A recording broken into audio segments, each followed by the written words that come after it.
Hello everyone, a very good evening to all of you. आज का जो हमारा वीडियो है वो सितंबर 2021 की जो क्रोनोलॉजी हम पढ़ रहे थे उसके अंदर वीडियो नंबर 6 है। इससे पहले जो हमने 5 वीडियोस पढ़े थे उसमें हमने प्रादेशिक परिदृश्य का लगभग जो पोर्शन है वो कंप्लीट कर लिया था। उन वीडियोस को आप ज़रूर से देखिएगा क्योंकि हमने काफ़ी इंपॉर्टेंट पोर्टल्स जो है वो उसमें देखे थे और सरकारी योजनाओं को जो है हमने उसमें पढ़ा था, क्योंकि कुछ योजनाओं में संशोधन हुआ है तो वो योजनाएँ भी हमने इसमें कवर की थी। आज वाला जो पोर्शन है वो कंक्लूडिंग पोर्शन है, यानी कि कुछ टॉपिक्स ही बचे हैं, फिर आपका प्रादेशिक परिदृश्य वो पूरी तरीके से कंप्लीट हो जाएगा। फिर हमें सिर्फ स्पोर्ट्स वाली न्यूज़ और जो एक्स्ट्रा न्यूज़ होती है वही पढ़ना है। ठीक है, तो चलिए स्टार्ट करते हैं। हम यहाँ तक पढ़ चुके थे दिव्यांगजन अधिकार अधिनियम। उसके अलावा आज हमको पढ़ना है विधायक आवास योजना। तो देखिए, विधायकों के आवास के लिए जो है राजस्थान आवासन मंडल की एक विधायक आवास परियोजना जो है उसको स्टार्ट किया गया है। इसका शुभारंभ जो है वो 11 अगस्त 2021 से किया है। इसमें क्या करेंगे तो सिंपल सी चीज़ है, विधायकों के लिए घर बनाएंगे। तो 226 करोड़ की लागत से 24,160 वर्ग किलोमीटर क्षेत्र में 6 ब्लॉक में कुल 160 फ्लैट्स जो है वो निर्मित करेंगे। परियोजना क्षेत्र में 40,000 वर्ग फीट का सेंट्रल पार्क होगा, देखिए ध्यान से। ठीक है, फिर उसके अलावा अत्याधुनिक तकनीक से निर्मित होने वाले इन आवासों में राजस्थानी शैली के स्थापत्य की झलक भी देखने को मिलेगी। तो क्या पढ़ा है पढ़ाई लिखाई में, ठीक है, तो ये करना, इसमें स्कोप जो है काफ़ी अच्छा है। फिर नेक्स्ट देखते हैं Mahatma Gandhi institute of governance and social science. ये क्या चीज़ है तो देखिए, इसका जो है ये आपको अगर याद हो तो हम पहले भी पढ़ चुके हैं कि सेंट्रल पार्क का जो कनक भवन है वहाँ पर जो है Mahatma Gandhi institute of governance and social sciences जो है उसकी स्थापना की जाएगी। महात्मा गांधी और उनसे जुड़े जो भी उनके कार्य थे, किताबें थी, उनके लिए एक म्यूजियम टाइप बनाया जाएगा, जहाँ पे बच्चों को भी जो है कुछ चीज़ें सिखाई जाएगी। तो ये सेंट्रल पार्क, जयपुर का जो सेंट्रल पार्क है वहाँ पर इसका निर्माण किया जाएगा। इसका विरोध भी हुआ था। तो देखिए, यह संस्थान मुख्यमंत्री की बजट घोषणा के अनुपालन में 100 करोड़ की लागत से Tata institute of social sciences और Maharashtra institute of technology school of governance की तर्ज पर शुरू किया जा रहा है। ठीक है, यह इंस्टीट्यूट युवाओं को राष्ट्रपिता महात्मा गांधी की शिक्षा को आत्मसात करते हुए सामाजिक कार्यों में भूमिका निभाने के लिए तैयार करने में महत्वपूर्ण जो है वो साबित होगा। फिर नेक्स्ट देखते हैं जय मिनेश आदिवासी विश्वविद्यालय। तो ये कहाँ पर इसको बनाया जाएगा, ये भी इम्पोर्टेंट है। तो जय मिनेश आदिवासी विश्वविद्यालय जो है ये रानपुर नामक स्थान है जो कोटा में है, वहाँ पर 15 करोड़ रुपए की लागत से इसको बनाया जाएगा। और इसको जो है इसके साथ ही उन्होंने प्रतापनगर जयपुर में 3,000 वर्ग मीटर भूखंड पर बने आदिवासी मीना बालिका छात्रावास का भी लोकार्पण किया। तो एक तो आदिवासी मीना छात्रावास जो है वो प्रतापनगर जयपुर में, और जो जय मिनेश आदिवासी विश्वविद्यालय उसको कोटा के अंदर जो है वो बनाया जा रहा है। ठीक है, किशोरपुरी महाराज ये कौन है तो देखिए, देश के प्रसिद्ध धार्मिक स्थलों में शामिल मेहंदीपुर बालाजी मंदिर के जो महंत थे उनका भी जो है निधन हो गया है, जिनका नाम था किशोरपुरी महाराज। ठीक है, और इसके बाद डॉक्टर सतीश कुमार गर्ग ये क्यों चर्चा में है तो देखिए, राज्यपाल एवं कुलाधिपति जो है कलराज मिश्र, उन्होंने डॉक्टर सतीश कुमार गर्ग को राजस्थान पशु चिकित्सा एवं पशु विज्ञान विश्वविद्यालय जो कि बीकानेर में है उनका कुलपति जो है वो नियुक्त किया है। ठीक है, और फिर है खेमराज चौधरी समिति। तो मुख्यमंत्री जो है उन्होंने प्रदेश के विभिन्न कर्मचारियों, अधिकारियों और संगठनों की मांगों के परीक्षण के लिए उच्च स्तरीय एक समिति का गठन किया है। ये समिति क्या कार्य करेगी, जैसे वेतन की विसंगतियां हैं, वेतन में सुधार है, पदोन्नति के अवसर हैं, मतलब जो कार्मिक हैं उनसे रिलेटेड जो भी मुद्दे हैं उनके लिए कुछ आवश्यक अनुशंसा जो है सरकार को करेगी। तो खेमराज चौधरी कौन है तो खेमराज चौधरी जी जो है वो सेवानिवृत्त आईएएस ऑफिसर हैं।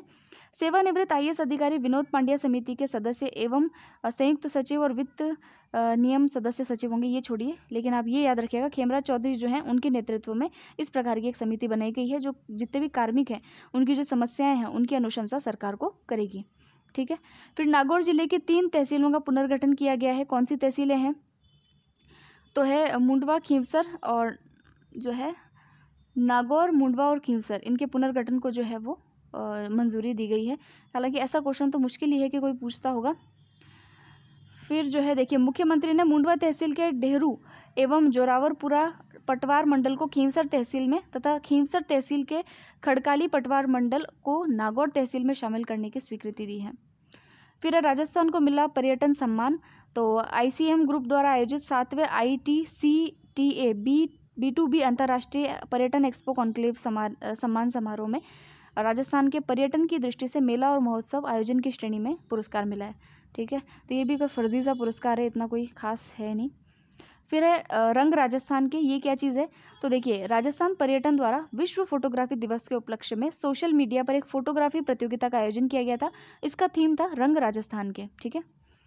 और इसमें कुछ पुरस्कार वगैरह भी थे, इसको छोड़िए। फिर है संस्कृत सप्ताह, इसको 22 से 28 अगस्त 2021 तक मनाया गया। ये प्रथम संस्करण था और इसके आयोजक है संस्कृत के संरक्षण, संवर्धन और प्रोत्साहन के लिए संस्कृत के सभी अग्रणी संस्थाएं जो हैं वो इसके आयोजक रहे थे। फिर है सस्ती पवन ऊर्जा के लिए समझौता किया है। तो किससे समझौता किया है? तो राजस्थान की जो सरकार है उसने 200 मेगावाट पवन ऊर्जा खरीद हेतु निविदा में आई दर पर राजस्थान ऊर्जा विकास निगम द्वारा solar energy corporation of India limited के साथ एक समझौता किया है। और इससे होगा क्या कि यह पवन ऊर्जा आगामी 1.5 वर्ष में राज्य को जो है उपलब्ध कराई जाएगी। और ये विद्युत दरें, हालांकि ये इतना इंपॉर्टेंट नहीं है विद्युत दरें जानना। केंद्रीकृत भुगतान पोर्टल, तो ये क्या चीज़ है? तो देखिए, मुख्यमंत्री कोरोना सहायता योजना के अंतर्गत जो सामाजिक न्याय और अधिकारिता विभाग है उन्होंने कोरोना वैश्विक महामारी से अनाथ हुए जो बच्चे हैं, विधवा जो महिलाएं हैं, उनको आर्थिक सामाजिक संबल प्रदान करने के लिए जो है इसको लागू किया गया है। भाई ये जो आपको पता है ये योजना लागू की गई थी, तो इस योजना के अंतर्गत इन लोगों को फ़ायदा जो है वो कोविड के से जो अफेक्टेड लोग हैं उनको फ़ायदा दिया गया है। योजना के त्वरित एवं पारदर्शी क्रियान्वयन के लिए बुधवार को योजना के तहत देय जो राशि है, सहायता राशि है, उसका भुगतान ऑनलाइन पोर्टल के माध्यम से जो है सीधे लाभार्थियों के खाते में किया जाएगा। इसी को केंद्रीकृत पोर्टल कहा गया है। फिर है Rajasthan forestry and biodiversity development project. तो ये मेरे हिसाब से इतना इम्पोर्टेंट नहीं है। तो इसमें यही है कि इसी संदर्भ में फ्रांस की फंडिंग एजेंसी FFD के कंट्री हेड ब्रूनो ब्रोसेल के नेतृत्व में जयपुर दौरे पर एक टीम भी आई थी। ये छोड़िए, किसी काम का नहीं। 85 गांव जो है उनको अभावग्रस्त जो है वो घोषित किया गया है। इसका क्या मतलब है? तो देखिए, राज्य सरकार ने वर्ष 2020-21 में ओलावृष्टि से जो खराबा हुआ है, ठीक है, तो उसकी जो गिरदावरी रिपोर्ट है उसके आधार पर 11 जिलों के जो 85 गांव हैं उनको अभावग्रस्त गांव जो है वो घोषित किया है। जैसे कि हम थोड़ा बहुत आइडिया लेते हैं कि देखिए, अलवर ज़िले का 1 गांव है, बाड़मेर के 2 हैं, बीकानेर के 4 हैं, भरतपुर के जो है 9 हैं सबसे ज़्यादा, हनुमानगढ़ के देखेंगे तो 19 हैं, झुंझुनू के 28 हैं, सवाई माधोपुर के 6 और टोंक जिले के 4 गांव इसमें शामिल है। यहाँ पर सबसे ज़्यादा ओलावृष्टि से नुकसान हुआ है। फिर पानी समिति के ऊपर कोई आर्टिकल है, देखते हैं।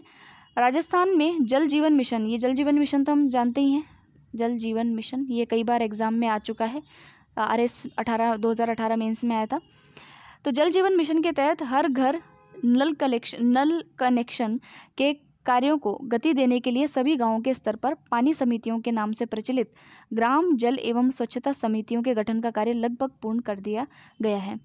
ठीक है, तो हमारे प्रदेश के लगभग 43,000 जो गांव है, 43,000 जो विलेजेस है, वहाँ पर पानी समितियों के अस्तित्व में आने के साथ ही अब गांव-गांव और ढाणी-ढाणी में हर घर नल कनेक्शन की क्रियान्विति के लिए आधारभूत संस्था का ढांचा पूरा हो गया है। यानी कि ये जो है एक तरीके से कार्य कराने के लिए एक एजेंसी का कार्य करेगा। यानी कि हर घर में जो नल कलेक्शन है, नल का जो कनेक्शन है, टैप वाटर कनेक्शन है, वो ग्राम जल स्वच्छता समितियों के द्वारा दिया जाएगा और ये हर गाँव के अंदर बनी है। ठीक है, और इसमें क्या है महत्वपूर्ण बात, हाँ, JJM के तहत ये पानी समितियां संविधान के 73वें संविधान जो संशोधन है उसकी परिकल्पना अनुसार विधिमान्य इकाई के रूप में ग्राम स्तर पर जल आपूर्ति प्रबंधन, जल संरक्षण, जल स्रोतों के स्थायीकरण जैसे महत्वपूर्ण कार्यों में अपनी भूमिका जो है वो निभाएगी। ठीक है, फिर नेक्स्ट है श्रेष्ठतम तहसीलदार सम्मान। राजस्व मंडल की ओर से राजस्व क्षेत्र में दायित्व निर्वहन के दौरान दी गई श्रेष्ठ सेवाओं के लिए हर जिले में एक तहसीलदार को श्रेष्ठतम तहसीलदार सम्मान दिए जाने का निर्णय जो है वो लिया गया है। ठीक है, और इसमें जिला स्तरीय एक समिति है वो उसका चयन करेगी और समिति के संयोजक होंगे अतिरिक्त जिला कलेक्टर और सदस्य होंगे उपखंड अधिकारी। ये हालांकि अब इसमें क्या इंपॉर्टेंट है, कुछ भी नहीं। फिर है मारवाड़ सीमेंट वर्क्स। तो ये क्या है, तो देखिए, मुख्यमंत्री के द्वारा नागौर के मुंडवा में अंबुजा सीमेंट के नए प्लांट मारवाड़ सीमेंट वर्क्स के ट्रायल रन की शुरुआत जो है वो 21 अगस्त को की है। मुंडवा में सीमेंट प्लांट को ग्रीन प्लांट के रूप में स्थापित किया जा रहा है। अंबुजा सीमेंट द्वारा इस प्लांट पर 3,250 करोड़ का निवेश किया जाएगा। राजस्थान देश का सबसे बड़ा सीमेंट उत्पादक राज्य है, ये काफ़ी इम्पॉर्टेंट है, और यहाँ पर 24 सीमेंट के प्लांट हैं। ठीक है, फिर है नेक्स्ट, पुष्कर और जैसलमेर में बनेंगे सोलर सिटी। कहाँ पर बनेगा? जैसलमेर में तो समझ में आता है, पुष्कर में भी बनेगा, तो ये ध्यान रखना है कि ऊर्जा मंत्री बीडी कल्ला जो है उन्होंने कहा है कि पुष्कर और जैसलमेर शहर को सोलर सिटी के रूप में जो है हम विकसित करेंगे। तो इन शहरों को सोलर सिटी के रूप में विकसित कर दोनों शहरों की विद्युत संबंधी समस्त आवश्यकताओं की पूर्ति जो है वो अक्षय ऊर्जा के द्वारा की जाएगी। अक्षय ऊर्जा यानी कि या तो सोलर एनर्जी के द्वारा या विंड एनर्जी के द्वारा। तो विंड एनर्जी तो वहाँ कम है, तो सोलर एनर्जी का क्योंकि यहाँ नाम लिया गया है, तो सोलर सिटी बनाएंगे तो यहाँ पर अक्षय ऊर्जा यानी कि सोलर उसके माध्यम से जो है ये कार्य किया जाएगा। जैसे कि किस लिए, क्या मतलब क्या क्या करेंगे इसमें? तो शहरों में रूफ टॉप सोलर सिस्टम लगाएंगे, सोलर पार्क बनाएंगे, अपशिष्ट पदार्थों से विद्युत उत्पादन करेंगे, ये सारे कार्य जो है वो किए जाएंगे। ठीक है। नोडल एजेंसी भारत सरकार के नवीन एवं नवीनीकरण ऊर्जा मंत्रालय की सोलर सिटी योजना के क्रियान्वयन हेतु RREC, ठीक है, राजस्थान रिन्यूएबल एनर्जी कमिटी जो है वो इसकी नोडल एजेंसी के रूप में, कॉरपोरेशन सॉरी, वो इसके नोडल एजेंसी के रूप में कार्य करेगी। फिर कुरंज गांव क्यों न्यूज़ में है, देखते हैं। तो मुख्यमंत्री ने कुरंज गांव जो कि राजसमंद में है, एक नए औद्योगिक क्षेत्र के लिए राजस्थान औद्योगिक विकास एवं विनियोजन निगम लिमिटेड यानी रिको को जो है भूमि जो है वो आवंटित की है। तो रिको को जो है एक भूमि आवंटित की है, कहाँ पर की है? कुरंज गांव राजसमंद में की है। किस लिए की है? एक औद्योगिक यूनिट लगाने के लिए। ठीक है। राजसमंद जिले की रेलमगरा तहसील के इस गांव में नवीन रिको औद्योगिक क्षेत्र विकसित जो है वो किया जाएगा। फिर है बापू वन शुभारंभ, ये क्या है?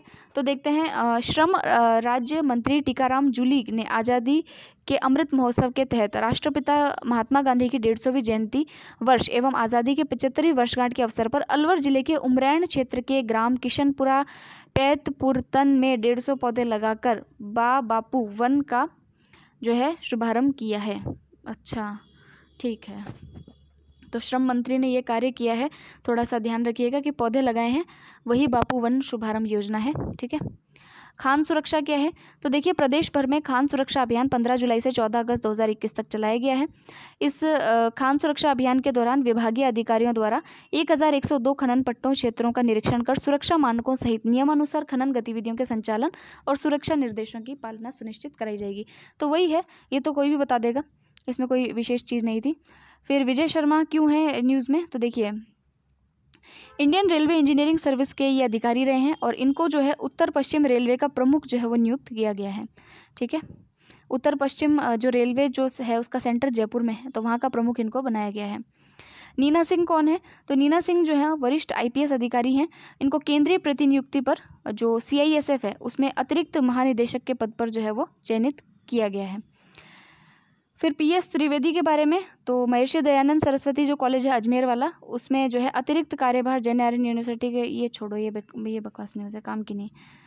फिर है हिमाद्री भटनागर बनी मिसेज राजस्थान, ये भी कहीं कहीं क्वेश्चन हो सकता है पूछा जा सके। ब्यूटी पेजेंट के क्वेश्चन तो हालांकि मैंने कम ही देखे हैं, हो सकता है पूछ ले, तो हिमाद्री भटनागर का थोड़ा नाम ध्यान रखना है। विनोद माथुर, तो ये कौन है?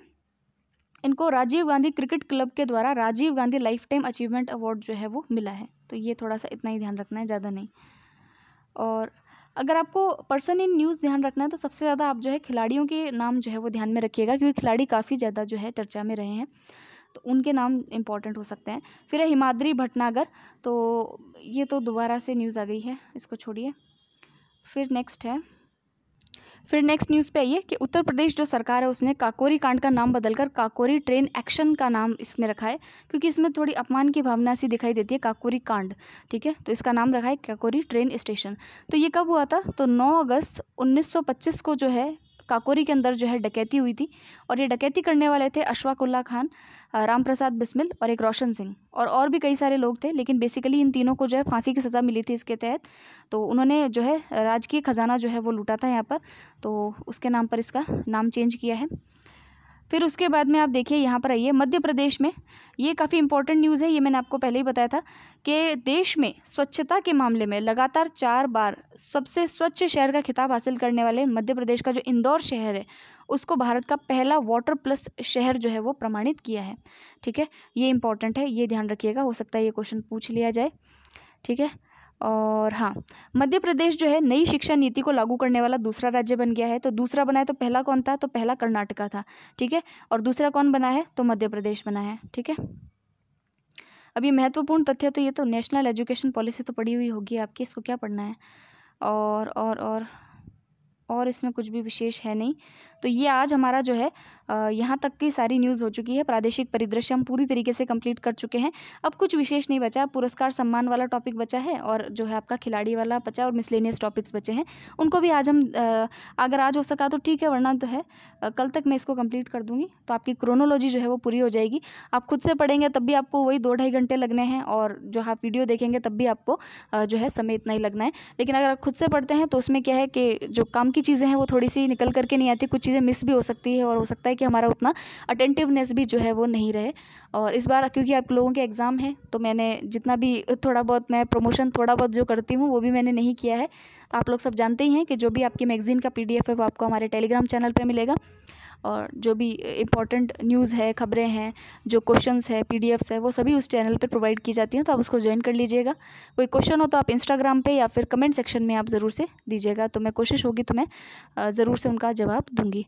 ठीक है, तो आप तैयारी करते रहिए और हम जो है नेक्स्ट वीडियो में मिलेंगे जिसमें हम इस पूरी मैगज़ीन को फुल कंप्लीट कर देंगे। ठीक है, ओके, थैंक यू।